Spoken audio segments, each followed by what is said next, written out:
তেওঁ জিম্বাবুৱে দৌৰৰ কাৰণে ভাৰতীয় দলত স্থান পাইছে। এইটো অসমৰ কাৰণে তথা সমগ্ৰ নৰ্থ ইষ্টৰ কাৰণে এটা খুব গৌৰৱৰ বিষয়।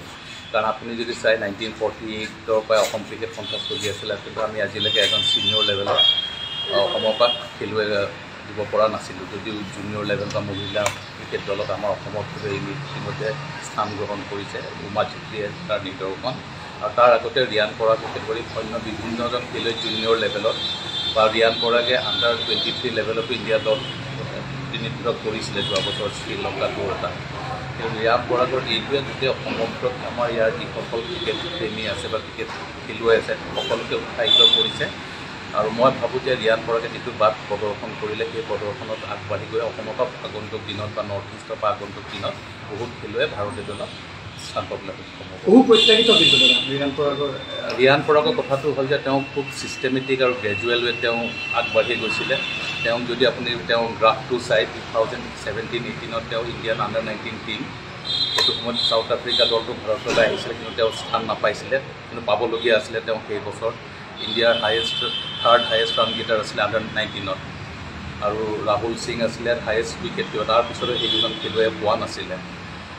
কিন্তু তাৰপিছত অসম ক্ৰিকেট সন্থাৰ কিছুমান ব্যৱস্থা লোৱা হৈছিলে, আৰু তাৰ ফলত ভাৰতীয় যিটো আণ্ডাৰ 19 দল ইংলেণ্ডলৈ গৈছিলে ৰাহুল দ্ৰাবিড়ৰ নেতৃত্বত, ৰাহুল দ্ৰাবিড়ৰ তেওঁ কোচ আছিলে টিমটো, তাতে গৈ ৰিয়ান পৰাগে খুব ভাল প্ৰদৰ্শন কৰিছিলে। 4টা ইনিংছ খেলিছে আৰু 4টা ইনিংছতে তেওঁ 50 ৰান কৰিছিলে, মানে 50 তেওঁ 4টা ইনিংছতে কৰিছিলে ইংলেণ্ড টুৰত। তাৰপিছত তেওঁ ভাৰতীয় দলৰ সৈতে এছিয়া কাপ খেলিলে আৰু ৱৰ্ল্ড কাপ খেলিলে আণ্ডাৰ 19ত, য'ত ভাৰতীয় দল বিজয়ীও হৈছিলে। তাৰপিছত যোৱা বছৰ তেওঁ আণ্ডাৰ 23 ইমাৰ্জিং ইণ্ডিয়া 23 দলটোত শ্ৰীলংকা দৌৰ কৰিছিল, তাতো তেওঁ ভাল প্ৰদৰ্শন কৰিছিলে। তাৰপিছত যোৱা বছৰ যদি আপুনি চাই দেওধৰ ট্ৰফিত he got the best batsman award, কেইবাটাও ৰান কৰিছিলে। মোৰ 2খন খেল চাবলৈ গৈছিলোঁ ৰিয়ান পৰাগৰ। আৰু তাৰপিছত আপুনি দেখে যে IPLত প্ৰথম এবছৰ 2 বছৰ ইমান সফলতা পোৱা নাছিলে, যদিও এই বছৰ যিটো প্ৰদৰ্শন কৰিলে সেইটোৱে ৰিয়ান পৰাগৰ ষ্টেণ্ডাৰ্ডটো বহুত ওপৰলৈ লৈ গৈছিলে। আৰু তেওঁ এই প্ৰদৰ্শনৰ যোগেদিয়ে সমগ্ৰ ভাৰতৰ ক্ৰিকেট প্ৰেমীৰ লগতে বিশ্ব ক্ৰিকেট প্ৰেমীৰ চকু আকৰ্ষণ বা দৃষ্টি আকৰ্ষণ কৰিবলৈ সক্ষম হ'ল।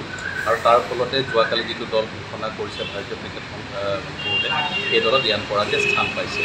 অৰ্থাৎ ৰিয়ান পৰাগৰ গ্ৰেজুৱেল যিটো তেওঁৰ জাৰ্ণি আছে 2017-18 পৰা আৰম্ভ হৈছে আৰু লাহে লাহে পিক কৰি গৈ আছে।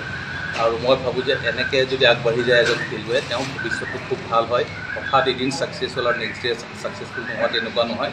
Riyan Parag has come to lot of challenges.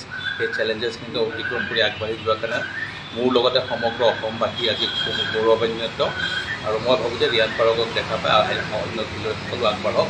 আৰু ইয়াৰ লগতে অসমৰ খেলুৱৈ বা অসমৰ ক্ৰিকেট সন্থাৰ যি তৰংগ গগৈ আছে, তেওঁলোকে যথেষ্ট কষ্ট কৰিছে ৰিয়ানৰ ভৱিষ্যতৰ কাৰণে।